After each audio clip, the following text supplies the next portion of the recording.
Question answer को हम cover करने वाले हैं। तो चलिए बने रहिए इस वीडियो में, हम आगे चलते हैं।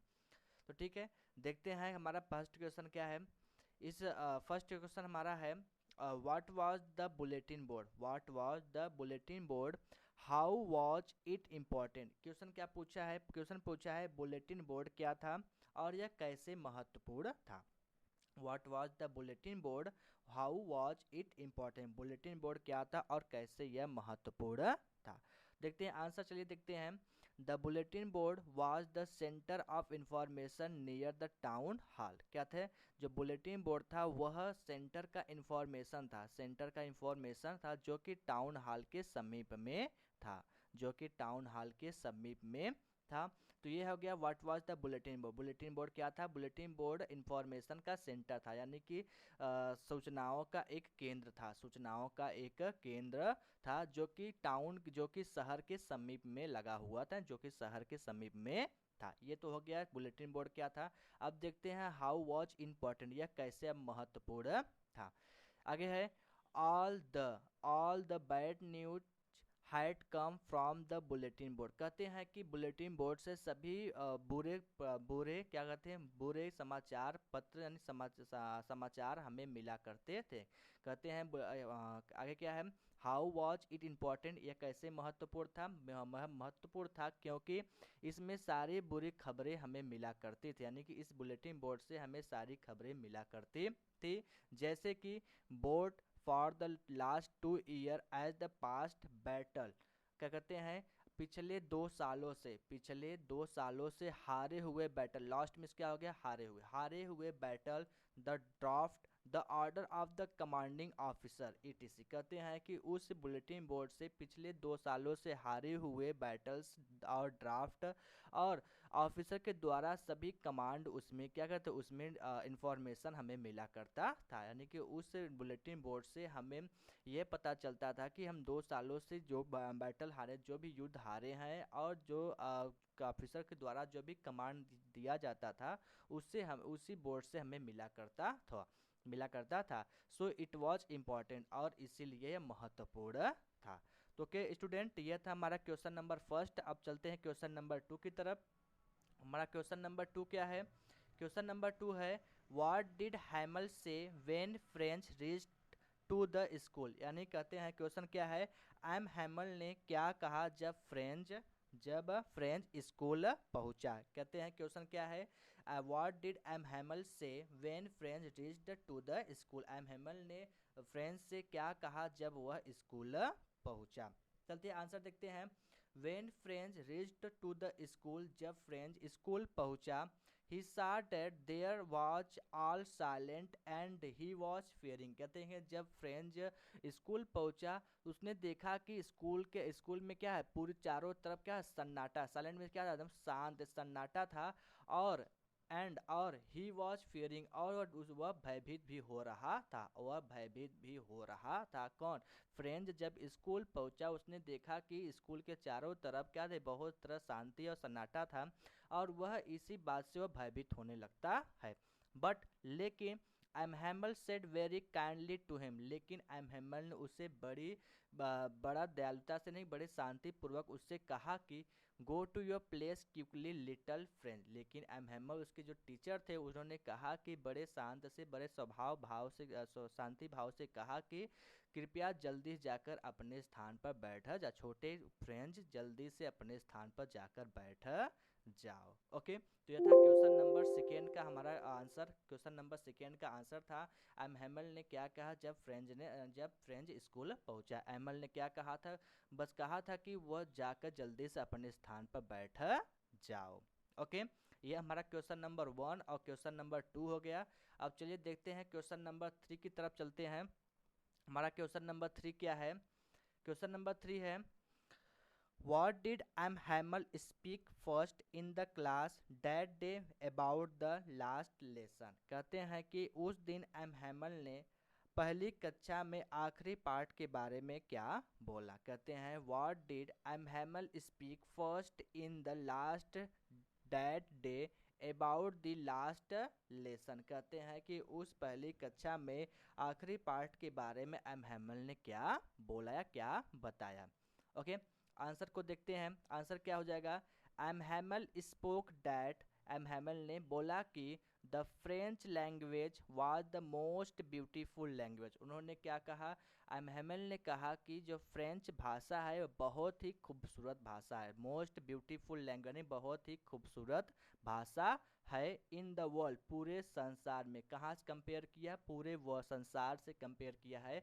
एमहेमल ने कहा कि जो फ्रेंच लैंग्वेज है पूरे संसार में सबसे खूबसूरत भाषा है।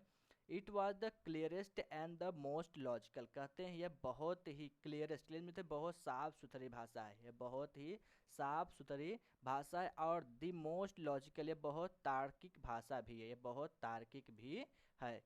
अब देखिए क्वेश्चन क्या कहा था एमहेमल ने फर्स्ट डेट के फर्स्ट क्लास में फर्स्ट क्लास में क्या कहा था? उसने क्या एमहेमल ने क्या कहा था? उन्होंने कहा था जो फ्रेंच लैंग्वेज है, फ्रेंच लैंग्वेज है वो दुनिया में सबसे क्या है, वर्ल्ड में सबसे ब्यूटीफुल लैंग्वेज है। क्या है? सबसे ब्यूटीफुल लैंग्वेज है, और यह बहुत क्लियरेस्ट है। क्या है? It was the clearest and the most logical, यह बहुत ही साफ सुथरी भाषा और तार्किक भाषा भी है। ओके स्टूडेंट, तो आई होप आपको यहाँ तक समझ में आ गया होगा। आप इस क्वेश्चन को आप नोट करते चलिएगा और इसको आप लर्न भी कर सकते हैं। ये क्वेश्चन आपके एग्जाम में पैटर्न में ऐसे ही एग्जाम में आपको लिखना है। तो चलते हैं आपके फोर्थ क्वेश्चन की तरफ। आपका फोर्थ क्वेश्चन है, आपका फोर्थ क्वेश्चन क्या कर रहा है? What did French think after hearing about the last lesson. कहते हैं कि आखिरी पार्ट के बारे में सुनने के बाद फ्रेंच ने क्या सोचा। कहते हैं कि आखिरी पार्ट के बारे में सुनने के बाद फ्रेंच ने क्या सोचा। आंसर देखते हैं। आंसर क्या हो जाएगा? After hearing about the last lesson, कहते हैं आखिरी पार्ट के बारे में सुनते ही Franz felt very sad, Franz को बहुत दुख हुआ। फ्रेंच क्या हुआ? बहुत दुखी महसूस करने लगता है। These word were like thunder clap, thunder clap मतलब बिजली की कड़कड़ाहट की तरह, बिजली के कड़कड़ाहट, जो बिजली कड़कता है उसकी तरह। फॉर हिम, यानी उसके यह वर्ड, जैसे उसने इस वर्ड को, इस शब्द को सुना, उसको क्या, उसे एक बिजली के झटके की तरह उसे लगा। क्या करते हैं? After hearing about the last lesson, अंतिम पार्ट के बारे में सुनते ही Franz felt very sad, Franz बहुत दुखी महसूस करने लगता है। These words were like thunderclap for him, और यह शब्द उसे एक बिजली के झटके की तरह लगता है। He was feeling very sorry, यानी कि वह बहुत ही दुखी महसूस करने की, वह बहुत ही दुखी महसूस कर रहा था। बिकॉज, क्योंकि he had not enough learned about French language, क्योंकि उसने अभी तक पर्याप्त फ्रेंच भाषा को नहीं सीखा हुआ था। क्या करते हैं? इनफ, कहते हैं ही हैड नॉट इनफ, यानी इनफ पर्याप्त, यानी क्या कहते हैं कि अब क्योंकि अभी तक उन्होंने, यानी अभी तक उसने अब फ्रेंच भाषा को पर्याप्त नहीं सीखा हुआ था। ओके, ये क्वेश्चन नंबर 4 था। क्वेश्चन नंबर 4 क्या कर रहा है? फ्रेंच ने जब आखिरी बात के बारे में सुना तो उससे क्या सोचने लगता है? तो क्या सोचा? वो क्या, तो बहुत दुखी होता है और सोचता है कि मैंने अभी तक फ्रेंच भाषा पर्याप्त नहीं सीखा हुआ था। ओके, यह था क्वेश्चन नंबर 4। चलते हैं क्वेश्चन नंबर 5 की तरफ।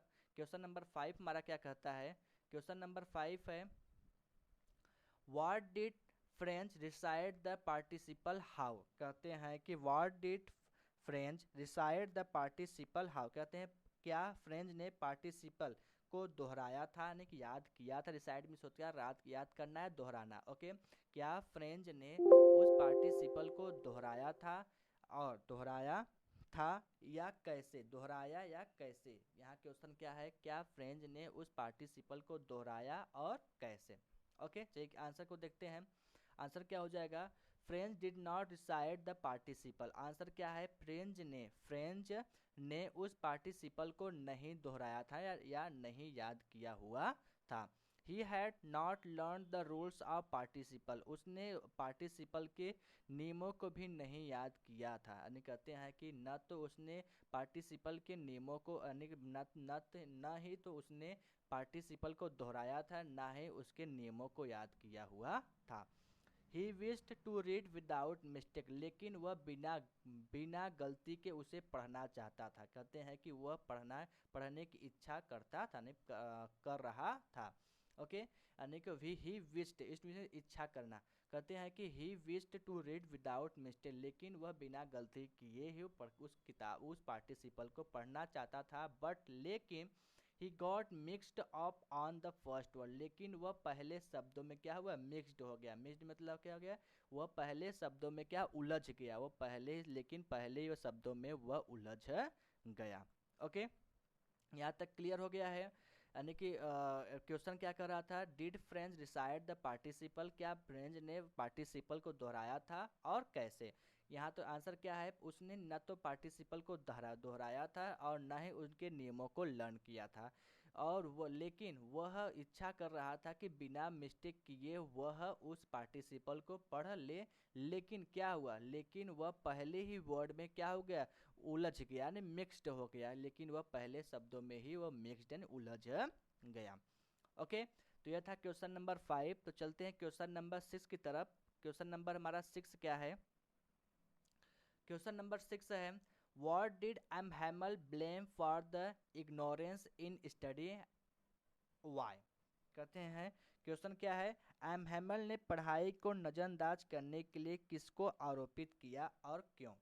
क्वेश्चन क्या है, एम हैमल ने पढ़ाई को नज़रअंदाज करने के लिए आरोप लगाना। ओके, यहाँ हम देखिए, what did M Hamel blame for the ignorance in study. कहते हैं एम हैमल ने एम हैमल ने पढ़ाई को नज़रअंदाज करने के लिए किसको आरोपित किया और क्यों।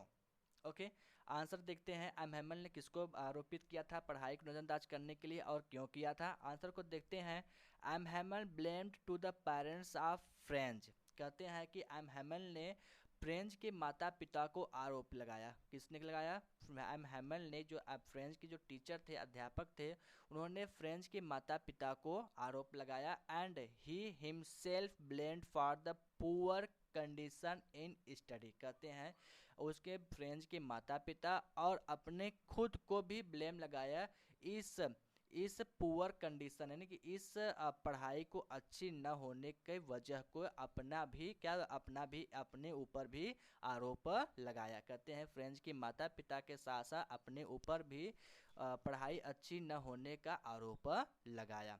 क्यों लगाया, बिकॉज, क्योंकि टू हाउ यू लर्न। कहते हैं कि यहाँ क्योंकि उन्होंने आरोप क्यों लगाया, क्योंकि उसके पिता क्योंकि फ्रेंच के पिता एंक्सस मीन्स होता है चिंतित, क्योंकि उनके पिता क्या थे, चिंतित नहीं थे तुम कैसे पढ़ रहे हो, यानी पर्याप्त पढ़ रहे हो कि या नहीं पढ़ रहे हो।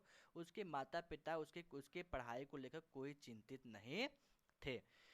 दे prefer to put you to work and a farm. कहते हैं कि वे पढ़ाई के यानी पढ़ने के बजाय वे कामों पर भेजना ज़्यादा पसंद करते थे। यानी कि कौन कहता है, एम हैमल कहते हैं कि एम हैमल फ्रेंच के माता पिता को आरोप लगाते हुए कहते हैं कि उनके माता पिता कहते हैं कि they prefer to put you to work and a farm. कहते हैं कि वे खेतों में काम करवाना ज़्यादा पसंद करते थे और एट द मिल्स, यानी कि और खेतों या मिलों में काम करवाने के ज़्यादा पसंद करते थे।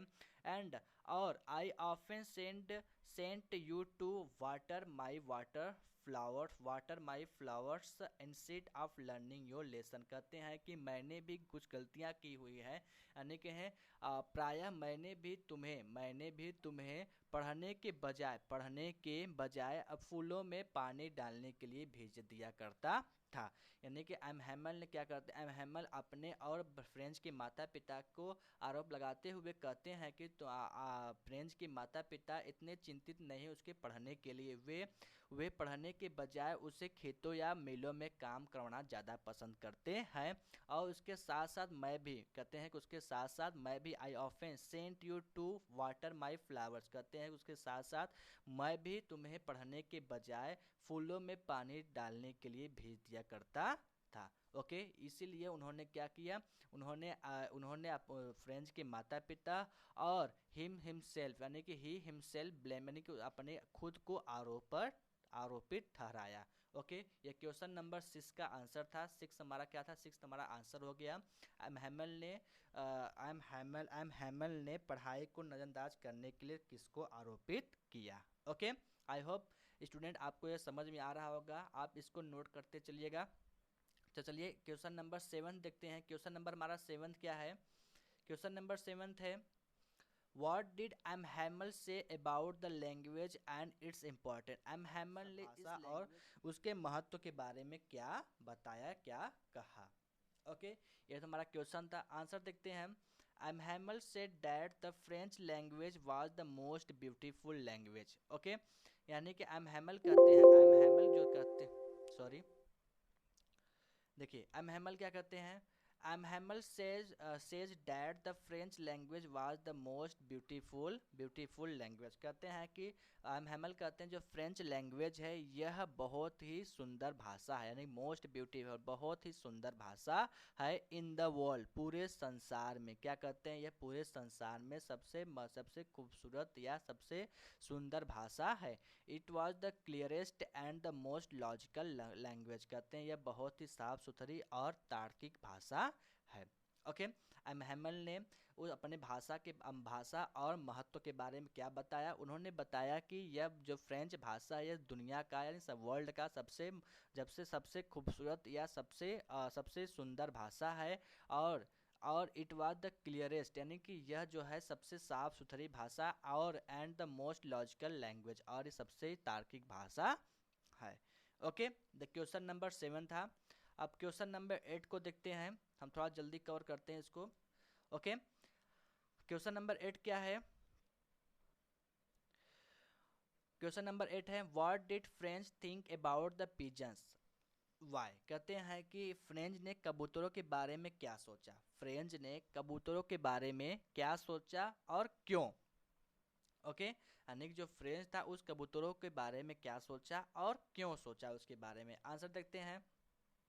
French thought about the pigeons, क्या है, फ्रेंच ने उस कबूतरों के बारे में सोचा, यानी कि थॉट, यानी कि फ्रेंच ने उस कबूतरों के बारे में सोचा कि will they make them sing in German. कहते हैं कि क्या वे लोग भी इन कबूतरों को जर्मन में गाने के लिए कहेंगे, यानी गुटुरगु करने के लिए जर्मन भाषा में कहेंगे। क्यों, क्योंकि क्योंकि जो फ्रेंच था वो, क्योंकि जो फ्रेंच था उसे जबरन क्या था, एक फ्रेंच भाषा से जर्मन भाषा को सीखने को मजबूर किया जा रहा था। इसलिए वो सोचता है कि अपने मन में सोचता है क्या इन कबूतरों को भी वे लोग जर्मन भाषा में गुटुरगु करने के लिए कहेंगे। बिकॉज, क्योंकि on the roof the pigeon quiet, quiet में होता है अपने भाषा कबूतर जो गुटुरगु करते हैं उसे क्वेट बोलते हैं। Very low and German language was forcibly imposed. कहते हैं कि इसीलिए, क्योंकि बिकॉज, क्योंकि जो कबूतर थे छत के ऊपर गुटुर गूं कर रहे थे, बने धीरे धीरे आवाज में गुटुर गूं कर रहे थे। एंड और जर्मन लैंग्वेज, जर्मन भाषा भी उन्हें जबरन सिखाए जा रहे थे। इसलिए, यानी कि फ्रेंच ने क्यों सोचा, क्यों कबूतरों को फ्रेंच भाषा में सोचने के लिए, गाने के लिए क्यों सोचा, क्योंकि फ्रेंच को जर्मन भाषा जबरन सिखाई, यानी कि जबरन सिखाई जा रही थे। इसलिए उसने सोचा क्या वे लोग इन कबूतरों को भी जर्मन भाषा में गुटुरगु करने के लिए फोर्स करेंगे।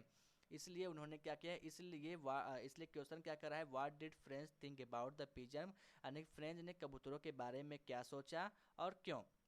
कबूतरों के बारे में क्या सोचा, फ्रेंच ने कबूतरों के बारे में सोचा कि क्या वे लोग भी इन्हें जर्मन में गाने के लिए गुटुरगु करने के लिए कहेंगे। क्योंकि कबूतर जो थे छत पर बहुत धीमी आवाज़ में गुटुरगु कर रहे थे, और जर्मन भाषा भी उन्हें जबरन सिखाई जा रही थी। किनको, यानी कि फ्रेंच को जबरन सिखाई जा रही थी। ओके, क्वेश्चन नंबर 9 है। क्वेश्चन नंबर 9 क्या है, क्वेश्चन नंबर 9 को देखते हैं। What did M Hamel observe there at last, यानी कहते हैं एम हैमल ने अंत में क्या वहाँ कहते हैं आखिर में एम हैमल ने वहाँ क्या गौर किया। क्या कहते हैं, आखिर में एम हैमल ने वहाँ क्या गौर किया। क्या कहते हैं, जब क्लास समाप्त होने वाला था, जब हैमल जो चेयर पर बैठे हुए थे वो बड़े ध्यान से किसी चीज़ को ऑब्जर्व मीन्स होता है गौर कर रहे थे, यानी कि उनको बहुत ध्यान से देख रहे थे। क्या देख रहे थे?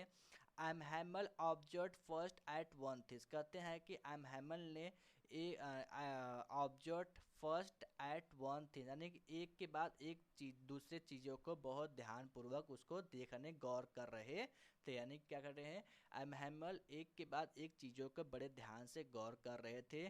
देन एट अनदर, एक दूसरे के, यानी कि एक के बाद एक दूसरे को बड़े ध्यान से उसे ऑब्जर्व कर रहे थे। As if he wanted to fix in his mind, ऐसा लग रहा था कि वे मानो वे इन सभी चीज़ों का अपने मन में उससे क्या कर रहे हैं? स्थापित कर रहे हैं, कि मन में बैठा रहे हो। फिक्स मिस होता है मन में बैठा रहे हो, ऐसा लग रहा था, मानो कि ऐसा लग रहा था वे सभी ऐसे चीज़ों को देख रहे थे, ध्यान से या गौरपूर्वक देख रहे थे कि वे सभी चीज़ों को अपने मन में बैठा रहे हो। सॉरी, जस्ट हाउ एवरीथिंग, यानी कहते हैं कि उस छोटे से स्कूल में सभी चीज़ें कैसे दिख रही थे, यानी कि वे वे एक के बाद एक चीज़ों का इसलिए ऑब्जर्व कर रहे थे कि वह यह देखना चाहते, ऑब्जर्व करना चाहते थे कि उस छोटे से रूम में, उस छोटे से स्कूल के कमरे में कैसे सभी चीज़ें दिख रहे थे। ओके, ये क्वेश्चन नंबर 9 है। क्वेश्चन नंबर 9 के बाद अब लास्ट हमारा क्वेश्चन है, 60 आंसर टाइप क्वेश्चन का हमारा लास्ट आंसर चलता है। लास्ट हमारा क्वेश्चन क्या है? लास्ट क्वेश्चन है what happened when church clock struck 12, कहते हैं कि क्या हुआ जब चर्च की घड़ी में 12 बजे, यानी कहते हैं कि क्वेश्चन क्या है? क्या हुआ जब चर्च की घड़ी में 12 बजे। ओके, ये हमारा क्या करते हैं, ये हमारा शॉर्ट आंसर टाइप क्वेश्चन का लास्ट क्वेश्चन है। अब इसको हम क्वेश्चन नंबर 10 को देखने वाले हैं। क्या हुआ जब चर्च की घड़ी में 12 बजे? क्या हुआ? When the church struck 12, यानी कि जब चर्च की घड़ी में 12 बजे, then तब at the same moment, उसी क्षण, the trumpets of the Persian returning from the drill से आते हुए प्रसिया के सैनिकों के पैरों की आवाज खिड़की के नीचे से आने लगती है। Okay, M Hamel stood up, M Hamel खड़े हो जाते हैं, एम हैमल जो थे खड़े हो जाते हैं। वेरी पल, उसी क्षण, यानी कि तुरंत एम हैमल खड़े हो जाते हैं। इन ही चेयर, अपने ही कुर्सी पर, यानी कि अपने चेयर पर, जिस चेयर पर बैठे होते हैं उस पर से खड़े हो जाते हैं। देन और he turned to the blackboard and wrote, यानी कि वह ब्लैक बोर्ड की तरफ मुड़ते हैं और लिखते हैं कि वायोला फ्रांस, इसका मतलब होता है फ्रांस जिंदाबाद। कहते हैं कि और जैसे ही उन्होंने जैसे ही पर्सिया के सैनिकों के पैरों की आवाज़ खिड़की से सुनते हैं, वह अपने चेयर पर से खड़े होकर ब्लैक बोर्ड की तरफ जाकर उस पर लिखते हैं, ब्लैक बोर्ड पर लिखते हैं कि वायोलास फ्रांस जिंदाबाद। ओके, तो यह था हमारा क्लास 12 के शॉर्ट आंसर टाइप क्वेश्चन के क्वेश्चन आंसर। आई होप आपको ये बहुत अच्छी तरह से समझ आ गया होगा। आप इन सभी चीज़ों को आप 1 बाय 1 आप इसको लर्न कर सकते हैं। ओके, इस वीडियो में हमने 1 से लेकर 10 तक क्वेश्चन को हमने कवर किया है। अब